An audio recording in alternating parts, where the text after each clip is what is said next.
Langit tiba-tiba hujan, tapi yang turun bukan air, tapi kodok. Orang-orang panik, buru-buru nyari tempat berteduh sambil nelpon darurat. Operatornya juga syok, langsung nyuruh mereka berlindung dan manggil pemadam. Tapi di taman hiburan, situasi makin kacau. Mobil nabrak sana-sini, orang teriak-teriak. Seorang pria coba kasih alamat ke operator, tapi baru aja nengok ke atas, seekor kodok langsung nyusup ke mulutnya dan nyangkut di tenggorokan. Pas pemadam nyampe, mereka juga bengong lihat situasi ini. Seorang bocil langsung minta tolong dan bilang papanya ketelan kodok. Tim medis buru-buru periksa, mau dicabut pakai pinset, si kodok malah nyelip makin dalam. Pria itu langsung megap-megap, hampir nggak bisa nafas. Akhirnya petugas pakai teknik Heimlich, ngebanting udara dari perut ke atas, dan ya, kodoknya akhirnya keluar. Di sisi lain, bos taman hiburan kejebak di loket tiket. Pas pemadam mau nolongin, dia malah bilang kalau masuk harus bayar tiket. Aneh ya, dan baru aja dia diselamatin, sekarang malah hujan es segede telur. Nggak sempet kabur, pemadam bikin perisai manusia buat ngelindungin si bos. Tahan beberapa menit sampai badainya reda, matahari akhirnya muncul. Semua orang lega, tapi sebenarnya kok bisa ada hujan kodok ya? Cewek kecil ini baru aja kehilangan ibunya, tapi ayahnya nggak lama langsung nikah lagi. Sejak itu dia ngerasa ada yang aneh sama ibu tirinya. Suatu malam dia lihat bayangan hitam, serem banget datang ke arahnya. Ternyata itu si ibu tiri bawa makanan, tapi karena takut dia malah ngelempar makanannya. Anehnya ibu tirinya nggak marah sama sekali, malah sabar banget meskipun jarinya luka pas mengutin makanan yang berserakan. Malamnya si cewek lapar parah sampai nggak bisa tidur. Dia turun ke bawah buat cari makan. Pas lewat foto pernikahan ayahnya, dia kesel dan ngelempar sesuatu ke muka ibu tirinya di foto. Tapi tiba-tiba dia kecium aroma makanan favoritnya. Dia langsung makan dengan lahap, tapi nggak sengaja kepleset. Terus bayangan hitam tadi muncul lagi dan berubah jadi ibu tirinya. Dia auto panik, tapi si ibu tiri malah senyum lembut. Ternyata semua ketakutannya cuma halu gara-gara dia masih belum bisa move on dari ibunya.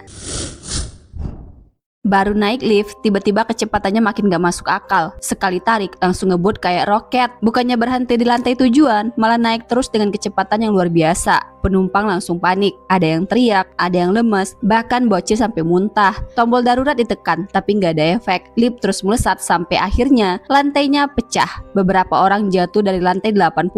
Sisanya cuma bisa pegangan erat sambil nunggu keajaiban. Tapi keajaiban gak datang. Lift malah makin ngebut, tembus rooftop, dan gak ada yang selamat. Ini lift atau jebakan maut sih? Pria ini awalnya cuma mau donor darah, terus disuruh tanda tangan. Begitu tanda tangan, anehnya dokter langsung ngikat dia dan nyuntik jarum gede ke arteri, langsung nyedot darahnya. Suster yang ada di situ santai banget, ngelipat bangku terus pergi, ninggalin si pria sendirian. Awalnya dia santai aja, mikir ini cuma prosedur biasa, tapi tiba-tiba selang yang nyedot darahnya mulai gerak sendiri. Dia nengok ke pintu dan kaget banget, ada vampir lagi nyedot darahnya. Dia panik minta tolong, tapi tubuhnya udah lemes banget, gak bisa ngelawan. Akhirnya dia cuma bisa pasrah lihat darahnya disedot habis sampai jadi mayat kering. Katanya kalau ngumpulin 3 boneka dari sereal, bakal muncul Headman, sosok yang bakal menghukum orang-orang yang buang makanan sembarangan. Seorang pria lagi kerja shift malam, iseng nonton TV. Ada iklan bilang kalau 3 boneka di sereal bisa munculin kejadian aneh. Penasaran, dia langsung bongkar semua sereal di tokonya. Dan ya, 3 boneka lengkap. Tiba-tiba boneka itu gemetar, lampu toko berkedip-kedip, dan Headman muncul. Pria itu panik sembunyi di balik meja. Sosok bertopi itu makin dekat. Tanpa pikir panjang, dia lempar boneka itu berngalihin perhatian dan kabur. Tapi tiba-tiba dia jatuh ke tengah lapangan yang penuh sereal yang pernah dia buang. Sereal-sereal itu bersiul aneh. Lalu Headman mencengkram wajahnya dan menekannya ke tumpukan sereal. Gelap. Pas sadar, dia balik ke tokonya. Tapi kali ini dia linglung dan mulutnya penuh sereal yang tadi dia buang.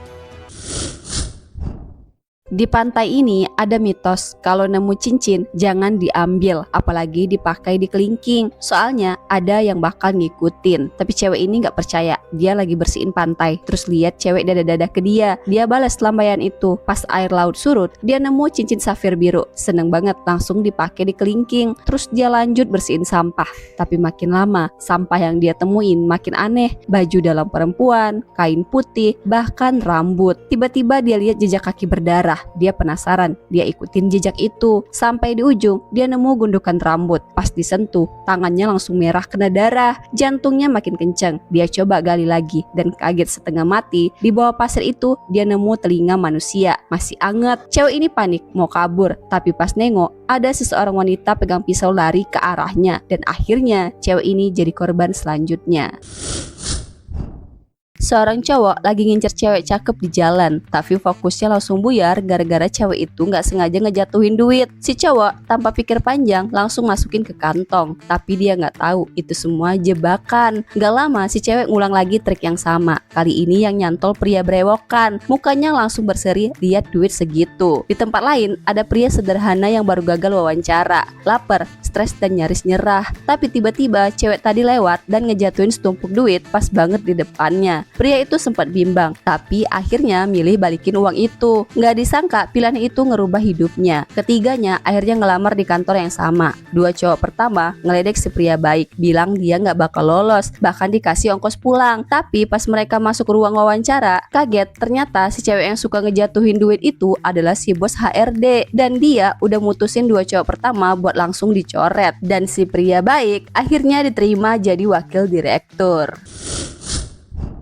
Tas ini bukan tas biasa. Tiba-tiba muncul sosok monster hitam dengan wajah pucat yang perlahan keluar dari dalam tas. Dia berdiri di belakang seorang cowok, tapi cowok itu sama sekali nggak sadar. 1 jam sebelumnya, beberapa murid lagi nonton video, tapi tiba-tiba guru mereka masuk, langsung nyita HP dan nyuruh mereka belajar sendiri di kelas. Si guru malah balik ke kantor dan duduk di depan monitor CCTV, mantau semua gerak-gerik murid-muridnya. Agak creepy sih kelakuannya, tapi anak-anak cuek aja, tetap asik main-main di kelas. Tiba-tiba si cowok putih ini lihat tas di meja yang kayaknya gerak sendiri. Dia penasaran, terus buka tas itu dan langsung teriak. Dia bilang ada monster di dalamnya, tapi teman-teman gak percaya, malah ngira dia lagi bercanda. Buat ngebuktiin, cewek smart ini maju dan buka tasnya, tapi kosong, gak ada monster sama sekali. Semua pun sadar kalau tadi itu cuma lelucon si cowok putih. Karena kesel, cewek galak ini langsung ambil tas itu dan buang keluar kelas. Tapi beberapa saat kemudian, cowok yang santu ini mau ke toilet. Karena takut ketahuan guru, sebelum pergi dia nutup CCTV pakai selotip. Terus pas keluar kelas, dia iseng bawa tas tadi, yang dia nggak tahu ini bakal jadi kesalahan fatal buat dia. Di toilet, cowok ini ngisi balon air dan gambar wajah di situ. Niatnya sih ngeprank temannya, tapi pas dia lagi asik, tiba-tiba monster di dalam tas keluar. Dengan satu hantaman, si cowok langsung mati di tempat. Anehnya, tas itu malah balik ke depan pintu kelas lagi. Guru yang nggak nemu si cowok santu di toilet, akhirnya balik ke kelas dan malah ambil tas itu lagi.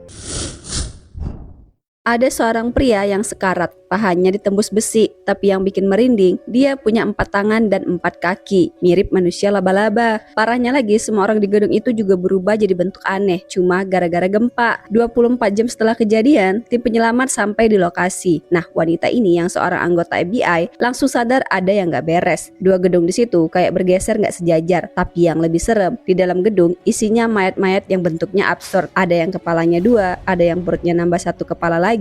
Untungnya ada 1 korban selamat. Dia panik, minta tolong, tapi kondisinya udah parah banget. Sebelum meninggal, dia minta bicara sama istrinya. Tapi pas dicek, orang ini ternyata jomblo. Wanita ini makin bingung. Akhirnya pria itu cerita, sebelum gempa, dia lagi asik ngopi di kantor. Tiba-tiba gedung ambruk. Dia pingsan dan pas bangun udah berubah kayak gini. Tapi sebelum bisa jelasin lebih lanjut, dia keburu tewas. Saat tubuhnya diperiksa, wanita ini kaget setengah mati karena di pinggangnya ada 1 kepala lagi. Cewek ini kerjaannya tiap hari nyolong paket orang, nggak tanggung-tanggung, dia nyolong banyak banget. Tapi dia santai aja, karena tiap abis ngambil, langsung pindah lokasi. Dia pikir aman, padahal hampir semua rumah udah pasang CCTV, dan wajah dia udah kerekam di mana-mana. Polisi sempat kesulitan karena lokasinya selalu berubah, tapi dia makin nekat, sampai-sampai ngikutin mobil kurir buat rebutan paket sebelum pemilik rumah sempat ngambil. Tapi karma nggak pernah lupa. Pas buru-buru, dia malah jatuh di tangga, kakinya patah, sakitnya nggak nahan. Akhirnya dia minta tolong, tim penyelamat datang, tapi malah santai banget. Kakinya cuma dibalut doang, nggak dibawa ke rumah sakit. Kenapa? Soalnya beberapa menit sebelumnya, polisi datang bawa bukti rekaman semua aksi dia. Mau ngeles pun udah nggak bisa. Walau dia bilang cuma ambil kardus doang, polisi tetap seret dia ke kantor.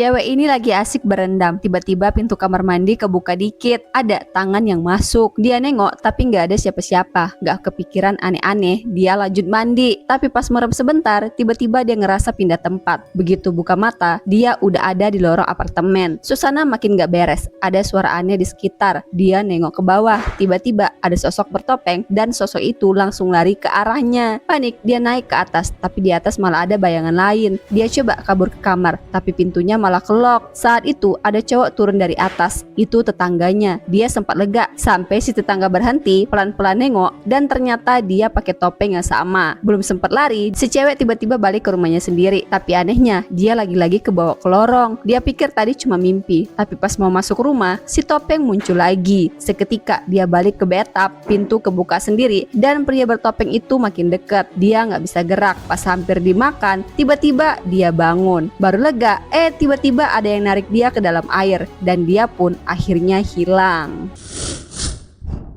Cowok ini punya hubungan aneh sama keran air misterius. Setiap kali keluar darah, pasti ada yang mati. Tapi kalau keluar air keruh, justru jadi tanda kehidupan. Waktu kecil, ibunya bundir sehari setelah dia lihat keran ini pertama kali. Sejak itu, dia sering nemuin keran ini di tempat aneh, bahkan di kaca sekolahnya. Sampai suatu hari, sahabatnya jatuh dari lantai 1 dan meninggoy, tepat setelah dia lihat darah keluar dari keran. Bertahun-tahun kemudian, bosnya pingsan dan dilarikan ke rumah sakit. Saat keran muncul lagi dan mengeluarkan darah, bosnya tewas. Tapi ternyata keran ini nggak selalu soal kematian. Anaknya pernah koma. Dokter bilang udah nggak ada harapan. Tapi pas dia lihat keran muncul lagi, yang keluar malah air keruh. Nggak lama anaknya sadar dan selamat. Dari situ dia baru sadar, darah sama dengan kematian, air keruh sama dengan kehidupan. Tapi ada satu hal yang nggak dia duga. Dia malah kepikiran pakai keran ini buat bunuh istrinya yang selingkuh. Dia buka gas di kamar istrinya dan nungguin sekeran muncul. Tapi pas dia putar, yang keluar air keruh. Artinya istrinya selamat. Dia makin panik. Tiba-tiba keran lain muncul di tembok dan dia loncat buat coba nyampein, tapi dia malah jatuh dari lantai 2 dan tewas di tempat. Dan pas itu juga keran terakhir akhirnya ngeluarin darah. Kutukan ini ternyata ngejebak dia sendiri juga.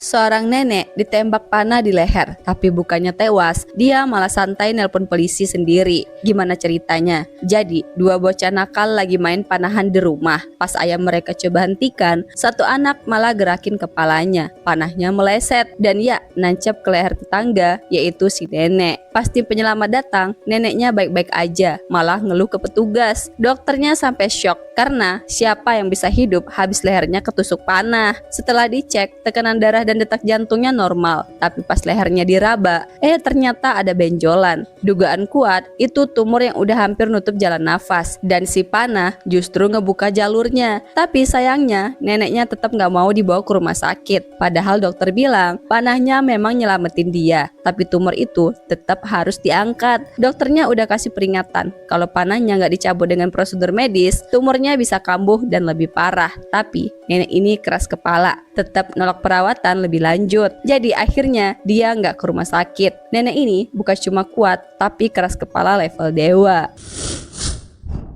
Ada wanita yang nemu kotak aneh. Dia masukin gigi emas ke dalamnya. Tiba-tiba jatuh gigi emas segede 100 meter. Jadi sebelumnya sepasang suami istri ini nemu kotak ini terkubur di lumpur. Mereka bersihin dikit, terus buka, dan langsung keluar asap putih bau banget. Si wanita refleks nyium, terus coba ngembusin asapnya. Malah angin gede tiba-tiba muncul. Suaminya kepo, ikutan niup juga. Bukannya hilang, malah makin parah. Anginnya makin kencang. Ternyata kotak ini bisa nyerap benda apapun dan balikin dalam ukuran 100 kali lipat. Si cewek mulai serakah. Dia lirik gigi emas suaminya. Langsung dihantam aja pakai tinju. Setelah copot, dia masukin ke dalam kotak. Dan ya, langsung jatuh gigi emas segede gaban dari langit. Untungnya mereka nggak terlalu serakah. Satu gigi emas raksasa aja udah cukup buat hidup santai sampai tua. Mereka buru-buru nutup kotaknya dan kubur lagi. Tapi sayangnya, pas narok kotaknya miring dikit, tutupnya kebuka. Terus lumpur masuk. Dalam hitungan detik, air bah segede monster raksasa datang nyapu segalanya. Akhirnya mereka tewas kejebak dalam bencana yang mereka buat sendiri. Cewek ini bangun tidur dan langsung panik. Lidahnya nempel di besi. Dia tarik sekuat tenaga, tapi nggak bisa lepas. Makin panik, dia teriak minta tolong, tapi nggak ada yang dengar. Untungnya sahabatnya lewat. Cewek ini langsung minta tolong ke sahabatnya, tapi bukannya nolong, sahabatnya malah ngetawain, bilang ini karma. Setelah puas ketawa, sahabatnya bilang bakal cari bantuan dan pergi. Tapi ditungguin sampai malam, nggak balik-balik. Bahkan keesokan harinya, cewek ini masih nyoba tarik lidahnya, walaupun berisiko putus. Tiba-tiba pacarnya muncul. Lihat ceweknya dalam kondisi kayak gitu, tapi dia malah senyum puas. Terus dia ngomong dingin dengan bilang kalau si cewek pantas dapat itu, terus langsung pergi. Malamnya cewek ini udah pasrah, lagi lemes-lemesnya, dia nengok ke samping, ada hantu. Sosok itu makin dekat, terus ngeluarin gunting dan ngarahin ke lidahnya. Cewek ini jerit ketakutan. Pas dia megang lidahnya lagi, loh masih ada. Hantunya juga udah lenyap. Dia pun bingung, ini nyata atau cuma mimpi. Jangan lupa selalu waspada di dekat lift. Ada kejadian aneh di mana lift ini pelan-pelan ngebuka celah kecil, kayak manggil anak kecil yang lagi megang boneka ini buat masuk. Si bocil ngedeket kan dari tempat lain, ibunya nyariin, tapi tiba-tiba ada jeritan si bocil tadi. Ngedengar itu ibunya kaget terus lari ke sumber suara. Untung anaknya selamat. Ternyata dia teriak karena bonekanya hancur ke gap lift. Untung dia nggak hipnotis sama lift itu dan selamat. Kayaknya ada yang nggak beres sama lift ini.